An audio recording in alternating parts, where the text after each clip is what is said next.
want to bring into the conversation our friend Andrew Weissman, former FBI general counsel, former senior member of special counsel Robert Mueller's investigative team. Andrew, I wanted to ask you about the other assertion that we had from that person who's described as a White House security official. Again, we don't know who this is. But as soon as I heard this, I wanted to ask you about it. That person said in the other piece of sound that we heard from them about this idea of the president walking to the Capitol. We all knew, the person said, what that implicated and what that meant. That this was no longer a rally, that this was going to move to something else if he physically walked to the Capitol. I don't know if you want to use the word insurrection, coup, whatever. We all knew that this would move from a normal democratic public event into something else. The president wanted to lead tens of thousands of people to the Capitol. That was enough grounds for us to be alarmed.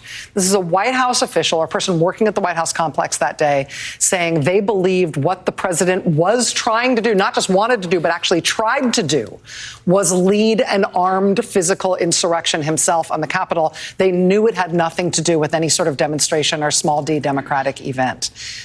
Is that legally significant that that was the judgment of a national security professional that day? From a political perspective, yes. From a legal perspective, no. That is not admissible at all. And looking at this in my former DOJ, prosecutor hat, there were two places where I said, DOJ really has the ability to pull the curtain back. One is the area that you, Rachel, asked the Congresswoman about, which is everything that the president was trying to keep secret, where there's no call logs, where he didn't want photographers.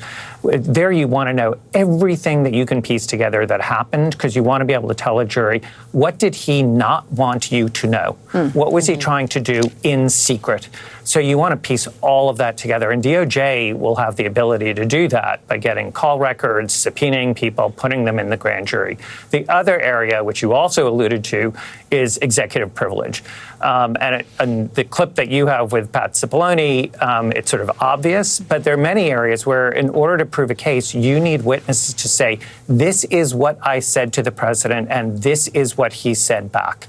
That is what you need to prove a case. And again, that is the kind of thing that the Department of Justice can readily do. And if it needs to be litigated, it can be litigated in D.C. in front of the chief judge, and you can get a ruling and move on. But that, to me, were the two areas where I thought, if I were at DOJ, that's what I'd be pursuing now.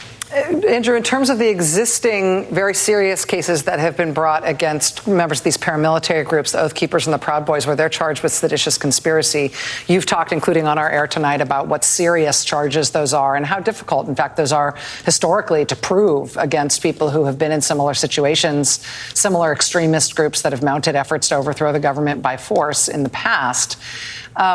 Nicole Wallace, our colleague, has been raising over the course of tonight the prospect of whether Trump himself might find himself essentially attached to those cases. I mean, I don't know if there's ever going to be a superseding indictment that adds him, but whether or not his behavior, who he was in contact with, what he knew would be the consequences of his actions, might ever be linked to those types of charges, especially given that there are existing indictments of real live Americans who are already facing those very serious claims by the government. So there clearly is a lot of evidence of obstruction of Congress. But the difference for a seditious conspiracy is that you'd have to prove that the president knew as part of the plan that violence would be used and that he engaged in that conspiracy. Now, we've all can point to lots of circumstantial evidence, but I think a really key piece that everyone keeps on asking about is trying to find the connective tissue from the president to people who were talking to the leadership of the Oath Keepers and the Proud Boys. And that's where, again, you want to do phone records. You want to see if you can flip people like Mark Meadows, either by building a criminal case against them or, if necessary, immunizing them. But that's the kind of connective tissue that I think somebody like Merrick Garland is going to really want to look for to make sure they can really prove up the violent part and requirement that they would have to prove beyond a reasonable doubt.